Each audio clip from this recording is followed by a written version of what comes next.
အားလုံးပဲမင်္ဂလာပါ Love It From Burma ကနေပြီးတော့ကြိုဆိုလိုက်ပါတယ်အခုတင်ဆက်ပေးချင်တာကတော့ဒါကျွန်တော်တို့တောက်ကြနေ့ပေါ့နော်ဒီလာမဲ့ June 19ရက်နေ့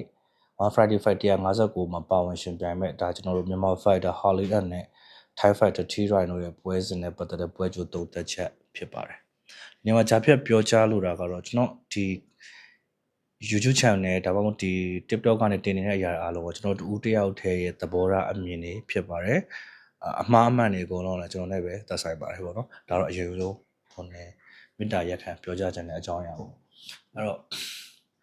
ဒီပွဲစဉ်ကဘယ်လိုပုံစံမျိုးနဲ့ပြီးသွားနိုင်လဲဆိုလို့ရှိရင်နှစ်ယောက်စလုံးကဘယ်ဝိုက်ကောင်းတယ်။ပြီးရင်အမိုက်ချင်းပြိုင်ရမယ်လို့ထင်တယ်။အဲ့တော့ဘယ်ဝိုက်ထိုးတိုင်းမှာလည်းဘယ်ဝိုက်ထိုးတိုင်းသလုံးထုတ်တိုင်းမှာလည်းပွင့်နေတဲ့မေယိုတွေရှိတယ်။အဲ့တော့ဒီအချက်တွေကြောင့်ပွဲကပြတ်သွားနိုင်တယ်။ဒါပေမဲ့အမှတ်ပေးအဆုံးဖြတ်ထိသွားမယ်ဆိုရင်တော့ Left way from Burma ဒါကျွန်တော်တို့ရဲ့ Chin Fighter လေး Harlan and ကအနိုင်ရသွားမယ်လို့ထင်တယ်ဒါပထမဦးဆုံးအနှစ်ချုပ်ပြောကြလို့တာအဲ့တော့ D-Right အကြောင်းကြည့်မယ်ဆိုလို့ရှိရင် D-Right ကတပ်ပေါက်စုံတယ် Fighter ကစားပေါက်ချင်းတူရင်သူ့ရဲ့ပြိုင်ဘက်နဲ့သူနဲ့က Fighter လို့ကစားတာချင်းတူရင်တော့သူကငါ Fighter ပို့လုံးမယ်ဆိုတဲ့စိတ်သက်မျိုးပိုင်တဲ့ Fighter မျိုးဖြစ်တယ်အဲ့တော့ Bell White ညာဖြက်ညာဖြောက်timing ကတလုံးထုံနိုင်တယ်အသေးအဆွဲမာကုံအပြည့်နဲ့ပြည့်စုံနေတဲ့ fighter လို့အကြမ်းမြင်အဖြစ်ပြောလို့ရတယ်ဘယ်တဲ့ညာတဲ့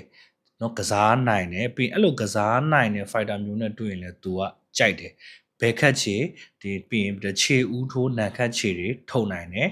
ဒီညာခြေခင်းပြီးဘယ်တယ်လာတဲ့ပြိုင်မနဲ့တွေ့ရင်တော့တလုံးနဲ့အသွားတတ်တာမျိုးကိုတွေ့ရတယ်ပြောချင်တာကဘယ်တဲ့ညာတဲ့ fighter မဟုတ်ပဲနဲ့သူ့ကိုညာချေခင်းပြီးတော့ဘယ်တယ်ပြတဲ့ fighter မျိုးနဲ့တွေ့ရင်တလုံးအသွားတတ်တဲ့အချက်နဲ့ရှိတယ်အားနည်းချက်အနေနဲ့ဘာလဲဆိုရင်တော့သူကမွေထိုင်းကအမှတ်ပေးစနစ်နဲ့အံဝင်နေတဲ့ပြိုင်ပွဲဖြစ်တယ်အဲ့တော့ဒီမွေထိုင်း fighter တွေတော်တော်များများကအမှတ်ပေးစနစ်နဲ့ပဲအံဝင်အောင်ရှင်ပြိုင်ထိုးသက်ကြတာများတယ်အမှတ်ယူနိုင်တယ်ပြီးအမှတ်နဲ့နိုင်သွားတယ်ဆိုတာများတယ်ဒါသူကအဲ့လိုမျိုးမဟုတ်ဘူးသူကဘယ်လို fighter မျိုးလဲလို့မေးတဲ့အခါမှာသူက fighter ချင်းတူရင်တော့ငါမင်းတဲ့ fighter ပူကစားတယ်ဆိုတော့ပြကြတဲ့ fighter မျိုးပြီးအမှတ်ပေးစနစ်ထက်အလဲထိုးဖို့ကိုပူပြီးတော့အောင်စိုက်ထားတဲ့ fighter မျိုးအဲ့တော့သူ့ရဲ့နိုင်ပွဲတွေကြည့်မယ်ဆိုလို့ရှိရင်ကြည့်လိုက်မယ်ဆိုရင်အမှတ်နဲ့ရှုံးတာကပိုများနေတယ်ဒီ one champ lonely fight ရဲ့ပွဲဥတော့နှစ်ပွဲမှာသူအလဲထိုးတဲ့နိုင်ခဲ့ပေမဲ့နောက်ဆုံးပွဲတွေမှာ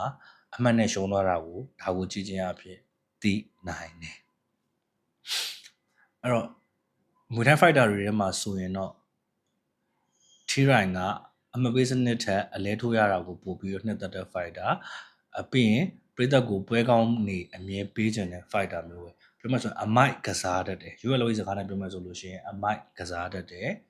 အသေးချင်းထက်ဇွဲချင်းကပ်ပြီးတော့ရုံးနိုင်တဲ့ fighter မျိုးဖြစ်တယ်အဲ့ဒီအရာပြင်ကိုတပ်ပေါက်စုံတယ်ဇွဲကောင်းတယ်မာကုံပြည့်တယ်အဲ့တော့ကျွန်တော်တို့ရဲ့ Harlan and ကိုဘယ်လိုမျိုးပုံစံမျိုးနဲ့ကစားတတ်တဲ့ fighter လဲ Harlan and ကတော့ရွေးရလောက်မှာဆိုတော့ပွဲတော်တော်များပြီပွဲများလို့ပွဲချမ်းနေလေတောက်လျှောက်ဖြတ်ခဲ့ရတဲ့ fighter အဲ့တော့ပွဲချမ်းနေတောက်လျှောက်ဖြတ်ခဲ့ရတဲ့ fighter ဖြစ်နေတဲ့အတွက်ကြောင့်သူ့မှာအထိနာနေတာမျိုးတွေလည်းရှိတယ်အဲ့ဒီကြောင့်တချို့ပွဲစဉ်တွေမှာ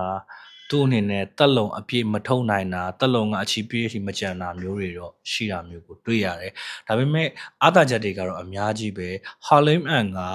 ဘလူး fighter မျိုးလဲလို့မေးတပ်ပေါက်စုံတဲ့ fighter မျိုးဖြစ်တယ်လက်သီးချက်တွေတိကျတယ်ခက်ချီနဲ့ပတ်သက်လို့ရှိရင်လည်းနေရာစုံကနေစုံအောင်သုံးနိုင်တယ်တထောင်ရိုက်တာတိကျတယ်ဒါကရှားတယ်เนาะကျွန်တော်တို့မွေထိုင်းနဲ့မြန်မာ fighter တွေနဲ့မြန်မာရိုးက level fighter တွေနဲ့ရှင်ကြည့်တဲ့အခါမှာမွေထိုင်း fighter တွေကဒီပင်းတထောင်ရိုက်တာပဲဖြစ်ဒီရိုးတထောင်ရိုက်တာပဲဖြစ်ဒီခန္ဓာကိုယ်အရှိကိုတိုးပြီးဆိုတာနဲ့တထောင်ကထွက်ပြီးသားခတ်မှန်းရခတ်တဲ့ forward တွေ body movement တွေနဲ့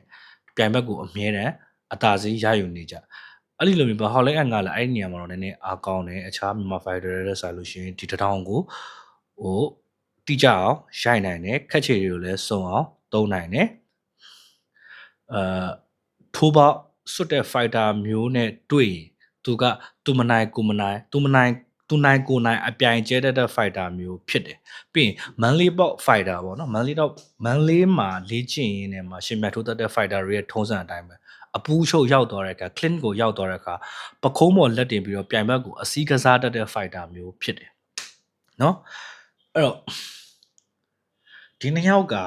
ပွဲကဘယ်လိုဖြစ်လာနိုင်မလဲဆိုတော့ကျွန်တော်အစမပြောခဲ့တဲ့နေရာလေးကိုပြန်သွားခြင်းတယ်အားနေကြရလို့ပြန်တွေးကြည့်တဲ့အခါမှာ T-Ryan က battle fight ဒီညာချေခင်းပြီး battle fighter တွေနဲ့တွေ့ရင်ထိုးလုံးအားသွားတတ်တယ်တလုံးထုတ်တာနှီးသွားတယ်ပြီးတိုင်ပင်မဖမ်းနိုင်တော့တဲ့ပြဿနာမျိုးတွေရှိတယ်နော်အဲ့တော့ T-Ryan ကကျိုးဝိုင်းလယ်မှာထိုးကျင်တဲ့ fighter ကစားကျင်တဲ့လူဟိုဟာလန်အန်ခေါ်အောက်ချင်းလေးကလည်းဒီတိုင်းပဲ fighter ကစားခွင့်ရမယ်ဆိုလို့ရှိရင်ကြိုက်တဲ့ကောင်လာခဲ့သူကစားပြနိုင်တယ်အဲ့လိုအခြေအနေတွေနဲ့ဒီနှစ်ယောက်ကဝိုင်းလယ်မှာရင်ဆိုင်တွေ့မှာအဲ့တော့ခံမှန်းချက်ကိုပြောရမယ်ဆိုလို့ရှိရင်ပွဲချမ်းတစ်ပွဲဖြစ်လာမယ်နှစ်ယောက်စလုံးထိုးပေါက်စွတ်မယ်ပြိသက်ကိုဖျော်ဖြေပေးနိုင်တဲ့လက်ဝိတ်ဆိုတော့တိုက်ခိုက်ရတာပြည်တဲ့ပွဲချမ်းတစ်ပွဲဖြစ်လာမယ်ပြီးရင်တို့နှစ်ယောက်စလုံးရဲ့ဘယ်ဝိုက်ကအားပါတယ်ပြင်းထန်တယ်တိကျတယ်တိုင်မင်ကိုက်တယ်အဲ့ဒီချက်တွေနဲ့နှမ်းရှင်ပြီးကြည့်လိုက်တဲ့အခါမှာတို့ကအဲ့လိုမျိုးဆိုင်ရုံးပြန်ရုံးတိုင်းဘယ်ဝိုက်ထိုးတိုင်းမှာလဲညာဒီတချမ်းကပွင့်နေတဲ့သဘောမျိုးကလည်းရှိနေတတ်တယ်အဲ့တော့အဲ့ဒီချက်ကအာသာချက်ဖြစ်သလိုဘယ်ဝိုက်ထိုးနိုင်တာအာသာချက်ဖြစ်သလိုလက်ကျနေတတ်တာလည်းအားနိုင်ချက်ပဲအဲ့ဒီတော့ဘသူကိုအလဲထိုးနိုင်မယ်ဆိုတာကတော့ပြောရခက်တယ်အဲ့ဒီချွေတလဲချက်တကောturning point ဖြစ်လိုက်နိုင်တဲ့အခြေအနေလေးတသေးအတွင်းကပွဲကိုအဆုံးဖြတ်ဖြစ်သွားစေနိုင်တဲ့အခြေအနေမျိုးကိုတွန်းပို့သွားနိုင်တယ်ပေါ့နော်ဒါပေမဲ့ဟာလဲအန်ကမွေထိုင်းအမှတ်ပေးစနစ်နဲ့အသားကျနေတဲ့ပုံစံမျိုးရှိတယ်အရင်တုန်းကလည်းသူမွေပွဲတွေထိုးတယ်ပြီးရင်သူအမှတ်ပေးနဲ့နိုင်ထားတဲ့အရှိကရလက်တွေကိုလည်းကျွန်တော်တို့မြင်ရတယ်၄ပွဲပြိုင်ထားတယ်2ပွဲရှုံး2ပွဲနိုင်ဒါပေမဲ့သူ့ရဲ့ performance ကအရန်ကောင်းလို့တဲ့အတွက်ကြောင့်ပရိသတ်ကလက်ခံလာတဲ့ fighter လို့ပြောရလေဟာလန်ဝန်တော့ကမမားယွင်းဘူးအဲ့တော့ဒီပွဲစဉ်မှာအလဲထိုးနိုင်မလားဆိုလို့ရှိရင်တော့50-50ပဲကျွန်တော်ခုနကပြောခဲ့သူတို့ရဲ့ဘယ်ဝိုက်ထိုးတိုင်းမှာပြင်းထန်အားပါတိကျတဲ့ဘယ်ဝိုက်ထိုးတိုင်းမှာမေယုပွင့်နေတဲ့အချင်းညာအဲ့ဒီအချိန်နည်းနည်းလေးအတွင်းမှာအဲ့ဒီခွင့်ရေးကိုအတုံးချနိုင်တဲ့လူကအလဲထိုးနိုင်တဲ့သူဖြစ်သွားလိုက်ပဲ